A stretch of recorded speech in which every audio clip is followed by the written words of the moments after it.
Zweig Group invites all AEC industry leaders to the 2024 AEC Small Business and Entrepreneurship Forum, the premier event for small firms in the AEC sector. Experience innovative strategies and insights on May 21st, crafted by Zweig Group's industry experts. Engage in keynotes and interactive sessions focused on recruitment, retention, and business growth. Join Zweig Group for this unique networking opportunity and take your business to new heights. Secure your spot today and be part of the AEC industry's future. Visit zweiggroup.com for more information. The Zweig Group team looks forward to welcoming you.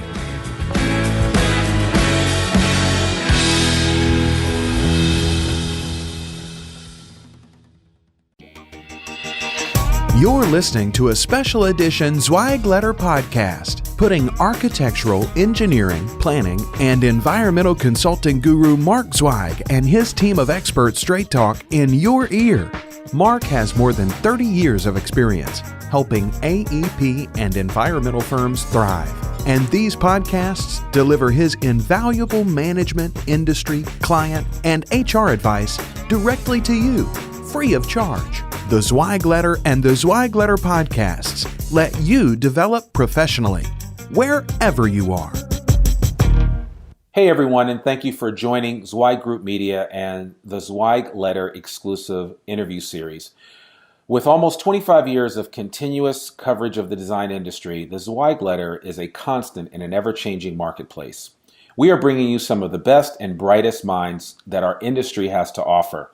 Today, I am pleased to welcome Ed Friedrichs, former president and CEO of Gensler, who will be joining us today. And consequently, Ed is also a contributor to the Zweig Letter, so it's aptly appropriate that we have him on with us today. Ed, how are you doing this morning? Wonderful, thanks.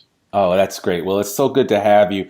Well, Ed, I know we talked about having you on this show, and again, as I've explained to our audience in the past, and as I shared with you before we just started this interview, is that the purpose of the Zweig Letter audio series and video series is just to kind of share insights from the different contributors to the Zweig Letter. We've had a magazine, a newsletter format that has run for almost 3 decades now, and I can't believe that time has flown like this.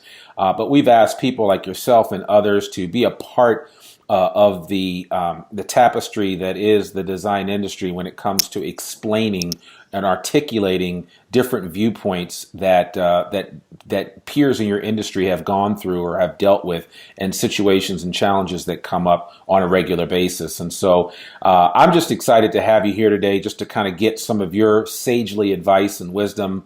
Obviously, you've had some time in the industry.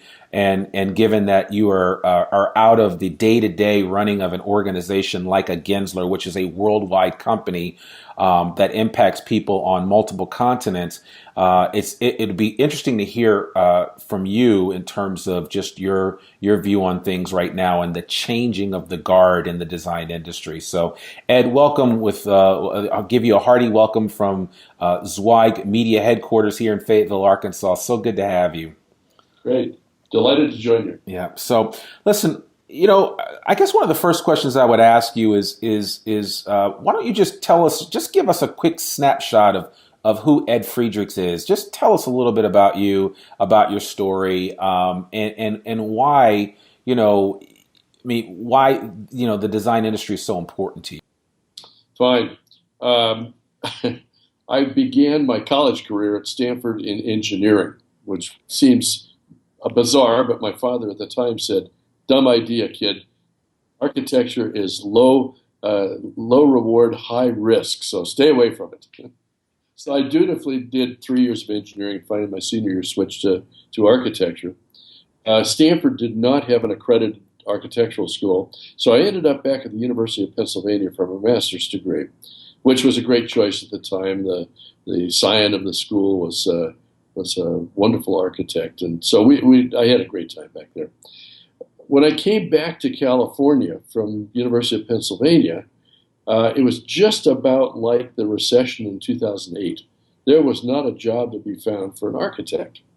So I ended up working for a developer in Marin County in 68, 69 fortunately had a wonderful opportunity to learn about the development business, meaning he was his own general contractor.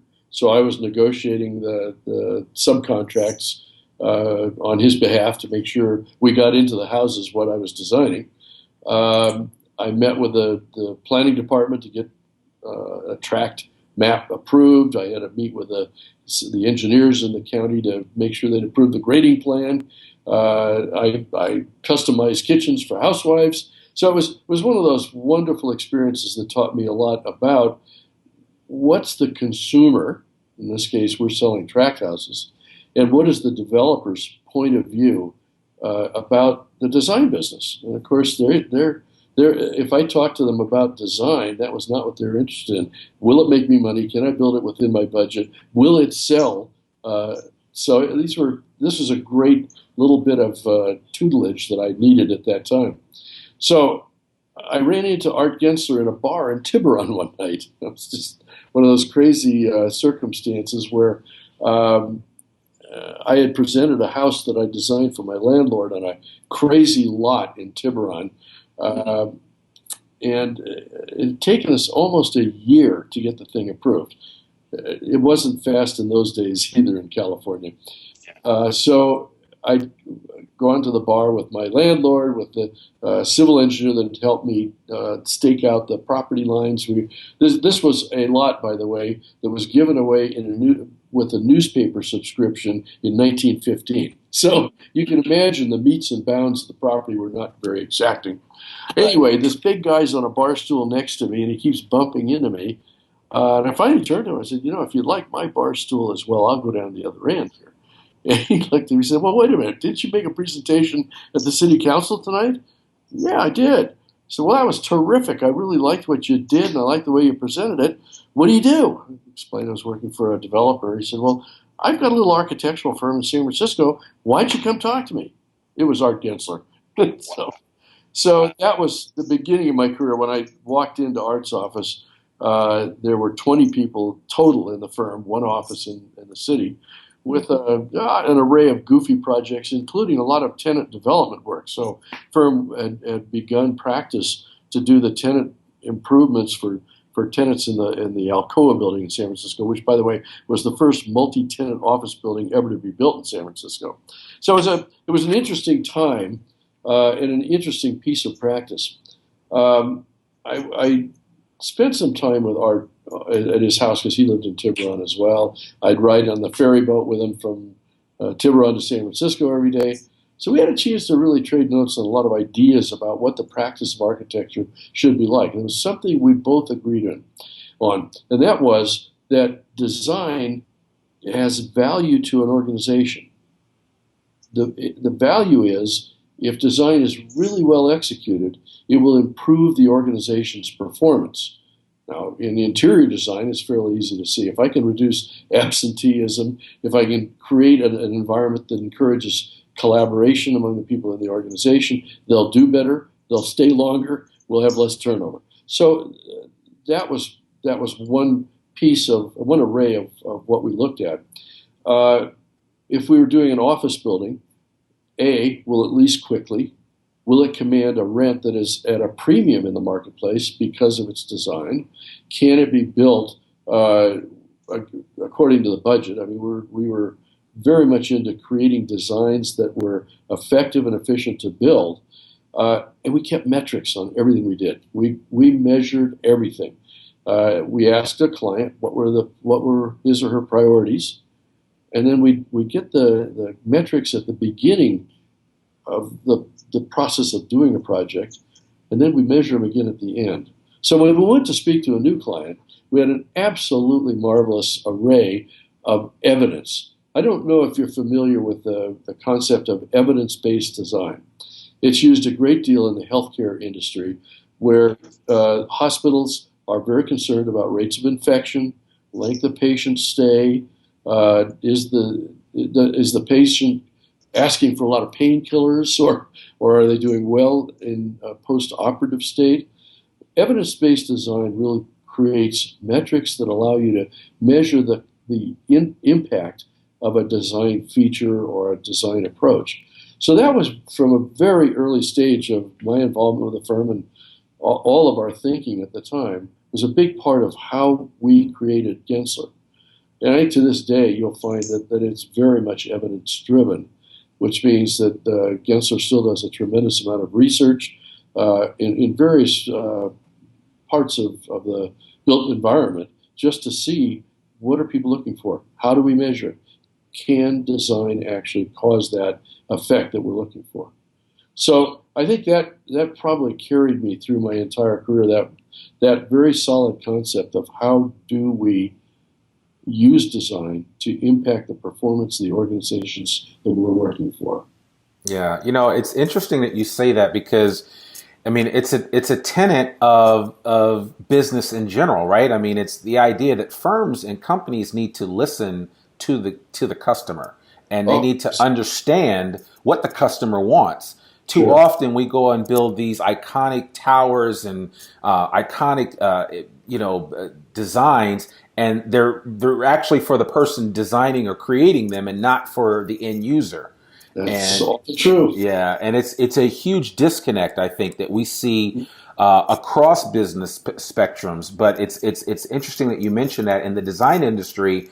That is it's got to be the biggest buzzkill that you would have, is that someone would create something for you that's really not for you. Yeah, right. And that often happens. I hear that complaint from clients that have worked with another architect frequently, and it's a sad story in the design professions.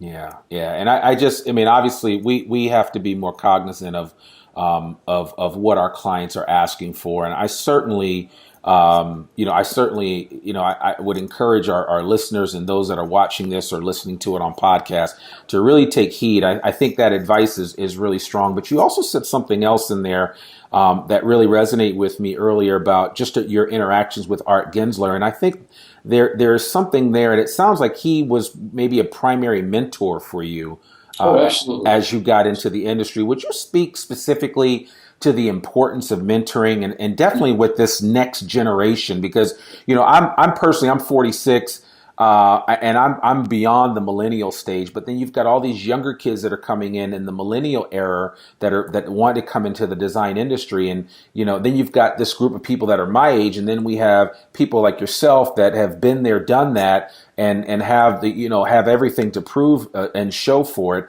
But the reality is that mentoring is so important to help the next generation get a leg up. And it sounds like that's what Art did for you. Would you talk about that a little bit? Yeah, I think Art was an interesting guy. I really at the time didn't think of him as a mentor, but I was learning tremendously every day with the firm. And I was a young kid. I remember one day. Here's an example of Art's mentoring, if you will. He used to teach a 2-day course for the American Management Association on facilities, how to design them, how to plan them, how to occupy them, how to get the best mileage within your organization.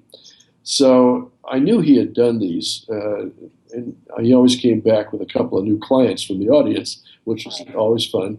So one day he said, Ed, I want you to come down to LA with me. I'm going to do one of these seminars. Let's do it together. I said, all right. Do you want to give me some advanced material that I can study so I know what we're doing? No. You know it all. Don't worry about it.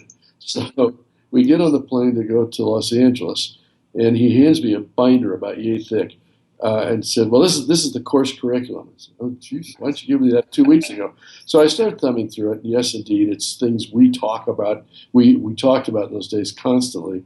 So we get into the room, and as another guy teaching the seminar with him, who I'd never met before, a really nice guy, and so he started out with an introduction. And then Art said, yeah, I got to go to a meeting. Will you please do this next session? I said, what do you mean? What is it? He said, well, here's a carousel of slides. We used slides in those days. He said, here's a carousel of slides. It's about whatever the subject was. Just, you'll be fine. I finally saw him at lunch. By that time, I'd done 2 other sections. And then he did come back for dinner that night. Next day, he flew back to San Francisco, and I finished off the seminar. So mentors, I think, have an obligation. I used to do this as well, of tossing people into the deep end because that's the way you learn fast. There was a wonderful. I was listening to a TED radio hour while I was exercising yesterday on, I think it was called Nudge, something to that effect, how a small effect can have a major influence on your behavior.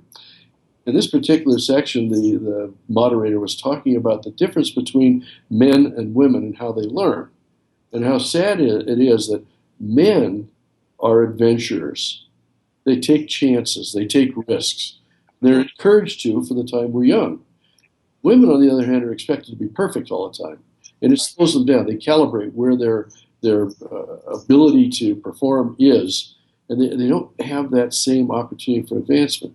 So with guys, and this was the experience I had with Art, he just tossed me in and let me sink or swim, but the challenge was not to sink, and that challenge taught me so much over the years. So I've been a mentor within Gensler. We had a very strong mentor program. One of the things we did frequently was shadowing. In other words, I'd take a young professional who looked like they had a tremendous amount of talent and opportunity for growth, and I'd say, by the way, you could sign up for this. You want to shadow me or one of the other principals? Spend a day with me. And we'd talk during the day about why I was doing what I was doing. And then I try to look for an opportunity afterward to throw them into a situation that would allow them to explore some of the principles we had talked about. Now, today in Reno, I've joined a group called Summit BMS, which is basically a mentoring program for startup companies here in Reno, not architecture, engineering. I'm working now with a real estate company and a couple of different firms mentoring young professionals that really want to grow quickly. I'm loving it because it's so consistent with the way I spent my career. Wow. Yeah. I love that story. And I too was thrust into a quote unquote setup situation like Art threw you into. And sometimes it's a baptism by fire, but Sure. anything that doesn't kill you only makes you stronger. Absolutely. So, Understanding. We're fortunate enough to have grown up in an era where guys were given those opportunities, girls won't. I think weren't, and I think today what we're finding is I mentored a lot of women. Gensler was always more than 50% women. We were the go-to place for young graduates, women architectural graduates, because they knew they had an equal opportunity within our firm to grow, to advance. And I'll tell you, I had some of the strongest women professionals that I could even imagine, and largely because we did exactly that. We placed them in opportunistic situations that allowed them to be challenged and to learn from it. The best project manager, bar none, ever. In fact, she's back with Gensler now in Boston, but she became the director of facilities for Yale. Not Yale. No, it was MIT. I'm sorry, she was with MIT for a number of years. Yeah, no, she was terrific. But I always remember I had thrown her into a situation. She came to me out of school and said, I want to experience each part of the profession. I want to spend some time in design. I want to spend some time in production. And then I'd like to be a project manager. And I said, well, that's great. I'm sure I can help you learn. But what are you bringing for credentials? She said, I'm going to learn on the job and I'm going to do great. So she was willing to do that. And I said, you're probably going to take a cut and pay each time you step into a new role because you just don't have the ability. But I'll help you to get that salary right back up there as fast as you can. So she had gone through the design phase, then she went into production. She was managing a new building. It was about a 10-story office building, Wilshire Boulevard, it was Wilshire Boulevard in West LA. Very nice building, but it was being built by Tishman Construction, and Tishman Realty was the developer. And those are tough New Yorkers. They're just tough. We got to the end of the project, and instead of paying us the last bill, they handed me book about yay thick of change orders that they felt were our responsibility. So I handed it to Pam, who was the project manager. I said, Pam, why don't we sit down and let's take a look. He says, let me take a look at it. I think I got it under control. I've been hearing rumbles about these things. So she took a look at it, and we set a meeting with them. I said, don't you want me to review what you're doing before we go to the meeting? She says, nope, I got it. I got you covered. So we show up at the meeting. We start out with this, and I have no idea what her backup material is. I'm just there for show.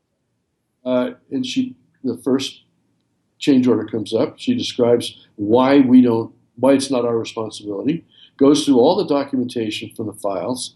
He had everything buttoned down. And the developer and the contractor looked at it and said, okay, I think you're okay, we'll agree with that. Well, after about 6 of these, the contractor and the developer both said, are they all going to be like this? And she said, mm-hmm. And so we walked out, got a check for our last payment, and went home. I've never been so proud of a single professional in my life than her ability to learn very quickly what was going to drive a decision on the client's behalf. And she knew whether it was in design, production, or in project management. She really learned quickly. She learned because she was given an opportunity. She wasn't babysat. She wasn't handheld. She was on her own. I've always been very proud of her. Wow, and that's very interesting that you share that about that interaction with the client. I'd be curious to know what your thoughts are now that you are, quote unquote, can look at things from the other side of the fence, if you will, and you have the perspective that you have with all the years of experience. What do you see as some of the biggest challenges that not necessarily young design firms, but that design firms in general are facing in this day and age with everything going on? Well, I give you 2 that really resonate for me. One is I moved to Los Angeles in '76 from San Francisco to open our office there. One of the things that I started out trying to do consistently on every project is to have the contractor hired as opposed to a bid-build situation as a collaborator during the design process. So I've always felt that the strongest way to work is for architect, engineers, contractor, and frankly subcontractors, where you can get them to come and pitch in, to work collaboratively in the design of a building.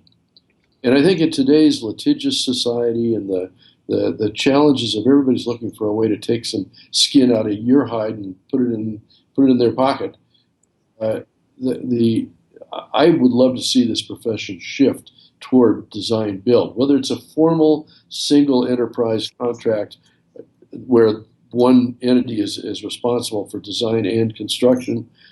It doesn't matter. We never had a design build contract where either we were the prime. We did a couple where a developer or the contractor was prime. Those worked out less well, quite honestly, because it was less collaborative.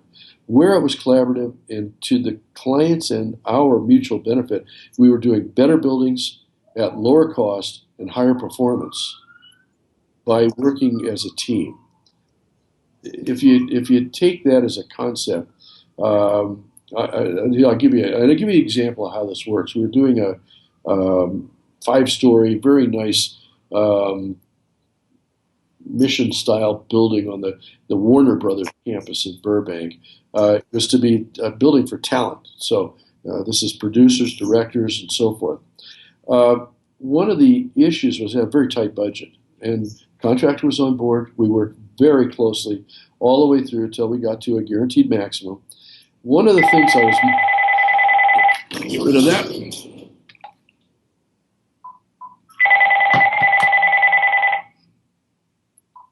Sorry about that.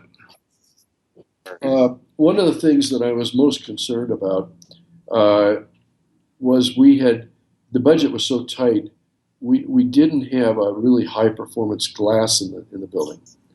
So that meant that you have, and then these were talent people. They like incandescent lamps. They don't like fluorescent lights, which generates more heat in the room. And if you design with less than high performance glass, you design the mechanical system to assume the drapes will be closed or the blinds will be closed when there's sun on the windows. And I said, we really can't do that, because you're going to have the people living in those offices going to turn on the incandescent lights, leave the drapes open, and they're going to complain that the air conditioning isn't performing properly. No matter how much air you blow in, when you have that much radiant heat load, it's really uncomfortable. So we're out to the end. The contractor was buying each of the subcontracts, and I was looking at something that had come in on the mechanical system, and I said, geez, what if we could build the building with the high-performance glass? What would that do to change the design of the mechanical system? So I'm a very creative mechanical engineer on the project, and he said, yeah, well, let me go to work on that. Well, we were able to take one chiller out of the building altogether. We reduced the fan horsepower a lot. We were able to reduce duct sizes. So I went back to the mechanical contractor and said, how much are we going to save on this? You know how much we were going to save? Exactly the cost of the high-performance glass. Now, you can't do that on a design, bid, build circumstance. There's just not that sense of we're all in this together to do a great building for a client who expects high performance. So I've done that so many times over the years on the work we've done.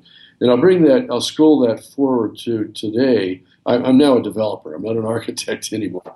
I'm working with a group up here in Reno that is building a large project. It's about 5 million square feet on 17 acres in downtown. It's urban, mid-rise, mixed use, retail on the ground floor, some office space in between, and then residential on top. It's a very important project for Reno because the downtown has been so deteriorated, so dilapidated for so long. This is going to connect to the downtown, and really it'll be the inspiration for redeveloping the balance of the town. So important project. The architect and developer are one and the same. The architect is the developer, and I'm working very closely with him. The contractor, he has a office building that he rents space to other tenants. One of his tenants is the general contractor. We've rented out space to each of the engineering firms that are working with us. So, like I've described, it's everybody under the same roof. We're able to achieve so much more in terms of performance and value for dollars spent by working that way. Now, second case of observations of things like this, what should firms be doing today? In fact, the article I just sent off yesterday to you guys will talk about this, and that's how well do you really know your client? And the subject is, it's not good enough to just take your continuing education courses at the AIA or to become LEED certified or whatever else you do to credential yourself to design things, because that's not what the client wants to talk about. The client wants to talk about what's in it for me. When I spend this money, how is it going to change my business behavior? All of our pitch from the very beginning had to do with design has value to alter people's behavior. How is this going to work? To do that, you've got to know your client's business so thoroughly, as if you started working with your client tomorrow, you would be able to be effective, as you know how their business works, who they're selling to, what are the problems of producing whatever it is that they're delivering as value to their customers or clients. How do you know? You got to dig deep. I mentioned Warner Brothers. We did a tremendous amount of work for the film industry over the years because we're in LA. That's a major industry in LA. One of the things that I figured out very quickly, one of our first clients down there was 20th Century Fox, now 21st Century Fox, but you had to learn how to work with talent. Talent in a movie studio means producers, actors, directors, huge egos. All they want to talk about is what they're doing. Here's a story. Mel Brooks just turned 90. So one day I'm walking through the executive office building with a roll of drawings, trying to figure out how we we're going to reconfigure it to put more people in it. And his arm grabs me and pulls me into the office. And I look around, it's Mel Brooks. And he says, "What are you doing?" And I said, "Well, we're going to do some reconfiguring. Are you going to move me?" I said, "No, we're not going to move you. We're just trying to figure out how to use this building most effectively." And so he says, "Well, come on in." And then he began to explain to me how he worked. His office was a suite. It had a secretarial area, a little reception seating, and then he had his office. And he said, "Well, here's how I work. If I'm lost, if I'm bored, or if I'm trying to get a new idea, I hang out in the doorway like I did when you came by. And I'll pull somebody in, and then I want to find out if they're worth spending time with. And then you seem to be doing something that you were asking me some good questions. So then I pull them into my office. Now they're trapped. They can't get away." And I said, "Well, that's terrific, Mel. I like the idea." And so he said, "Well, what else are you working on?" And well, we were working on the commissary, redoing the commissary at the time. And he said, "Well, you know how that place should work? Let me explain how it happens. I'm sitting out on that deck, and I want to be able to see who's walking by so I can grab them and talk to them if I want, or I can hide behind a bush so they don't come and pester me." And so we ended up doing a deck out of the commissary that was about 2 feet off the ground. And there was a hedgerow at the edge of the thing. And it worked exactly the way he had proposed. He was thrilled. He said, "Oh, this works for me." Now, that was one minor aspect of the film industry and how people work. But I could go on for days with anecdotes about what I had to learn. I read the Hollywood Reporter, Daily Variety every day. It's what my clients talked about. So if I went to a meeting and I didn't know what was on the front pages during that period of time, I wasn't going to do very well with the conversation with the client because that's what they're interested in. So it was an absolutely marvelous opportunity. That's that station that everybody listens to, WIFM. What's in it for me? And it's. I'm glad you mentioned that because that is a major issue in our industry. And I know even when I'm working, as the director of executive search here at Zweig, one of the things that I'm always encouraging the folks that work with me on my team is to learn the industry, understand it, and understand what our clients need more than anything else. Because, and I think we've done a good job at that as a company as a whole in understanding. I mean, that's one of the reasons that I've always resonated with Mark Zweig and just in his advice, because Mark gets it and understands it. I'm always amazed at just his grasping of even minute details of how a firm operates and works. And that's resonated with me and helped me to be a better consultant.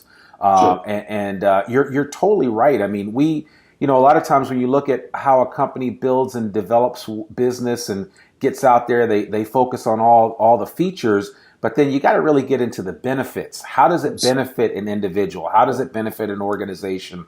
And that is so profound and it's actually so simple, right? Because at the end of the day, when we create or design something, we actually are creating it for somebody else, not necessarily for us. But I think it as what I would say to me, good engineers and good architects are sometimes tortured artists because they get so caught up in what they're creating that they kind of forget the end result and what they're trying to achieve. Yeah. I agree with you that the idea of talking about benefits, not features, operational benefits. Why are we doing this? We're doing this because it results in this impact, this effect. And I used to coach our guys. We would rehearse presentations we were going to make with a client.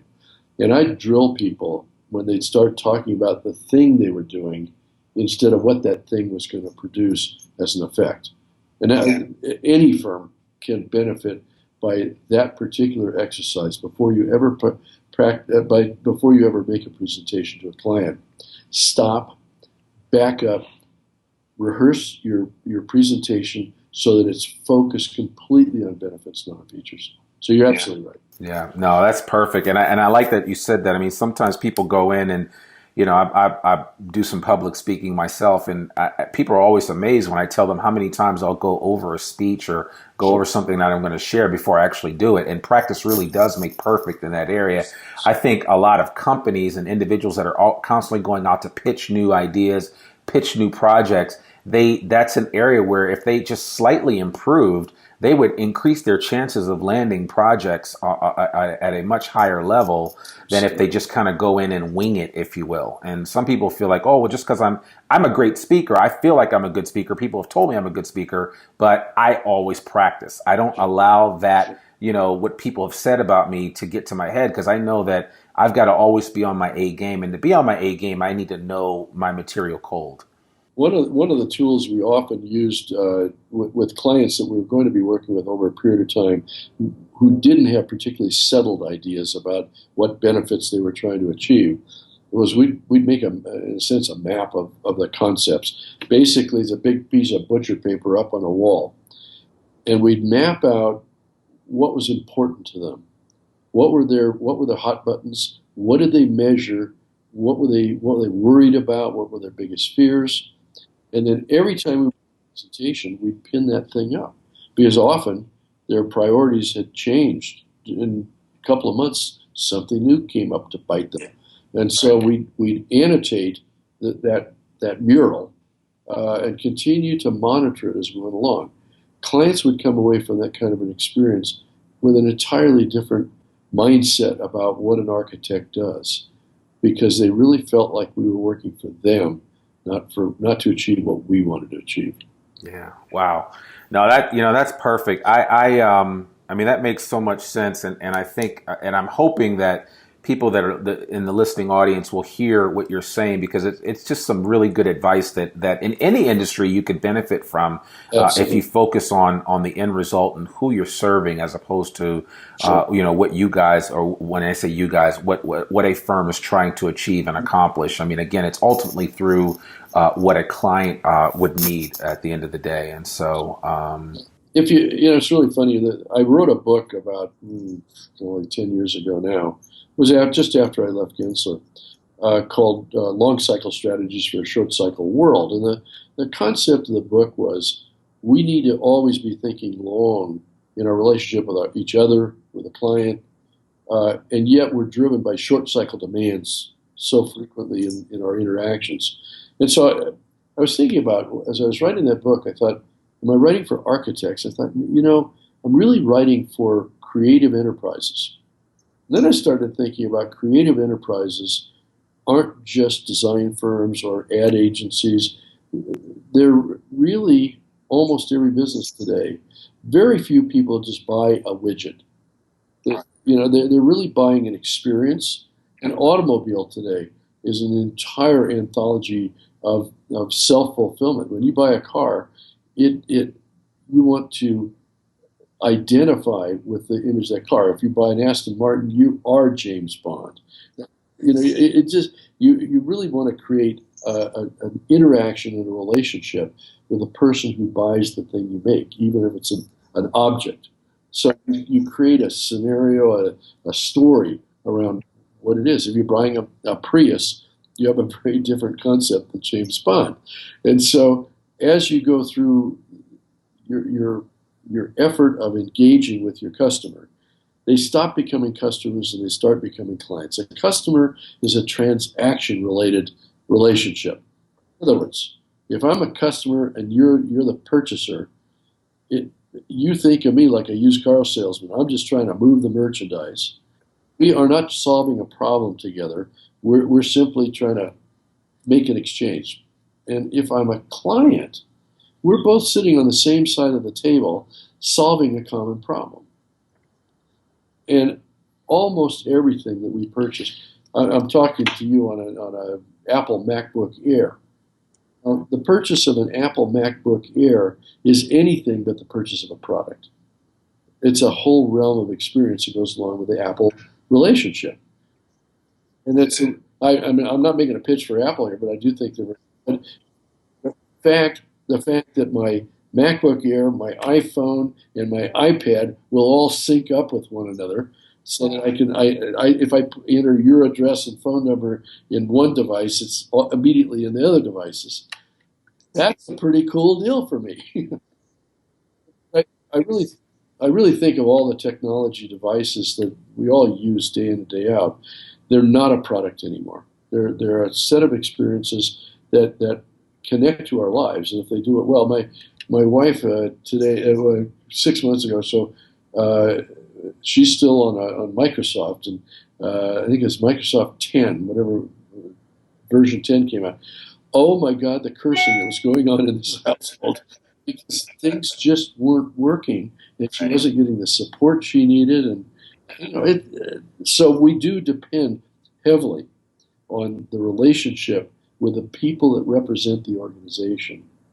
It is not a transaction. Yeah, no, absolutely. You're right. It's so funny. I mean, everything that you just shared a second ago was probably a lot of stuff that was ruminating in the mind of Steve Jobs as he created a lot of the products that he did create. And his whole idea was the syncopation of all of these different things, ideas coming into one, which is he's created this whole this atmosphere or ecosystem of products, which, like you said, works so well. And I mean, it is a form of design if you think about it, and as the same way that we would design buildings and make them beneficial for the end user. But I mean, it's exactly the way that we need to be thinking, as opposed to constantly thinking, from the I perspective. But it's about how other people are going to view and utilize these things. So we worked with Steve Jobs on the first several Apple stores.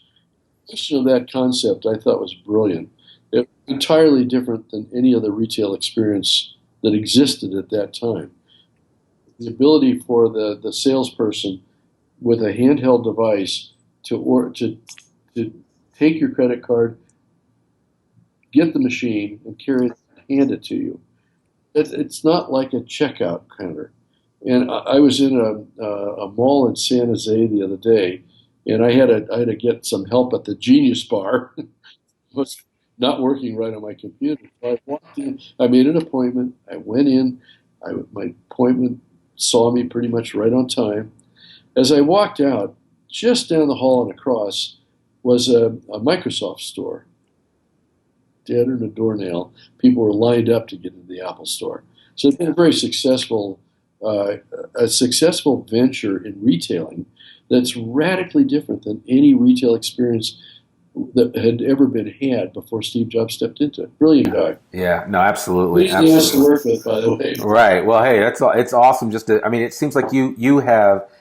I mean, you've interacted with so many distinct individuals that have kind of given you the framework that you've built on, and what has allowed you to become who you are now. And if you had to give one piece of advice to your former self, someone in the 30 to 45-year-old range, where I guess that's kind of like the sweet spot in this industry, right? When you're between the ages of 30 and 45, you're kind of hitting your stride. And then, and even beyond, I think that's the thing I like about the design industry. You can do this until you're 70 and be successful at it. Well, yes, I'm 72. Come on. So, yeah, well, exactly. And to me, it's, that's when things are just really starting to perk up. And as they say, 70 is the new 40 or something like that. Whatever. But the bottom line is that we're able to there is a sweet spot. So if you could give your former selves one piece of advice,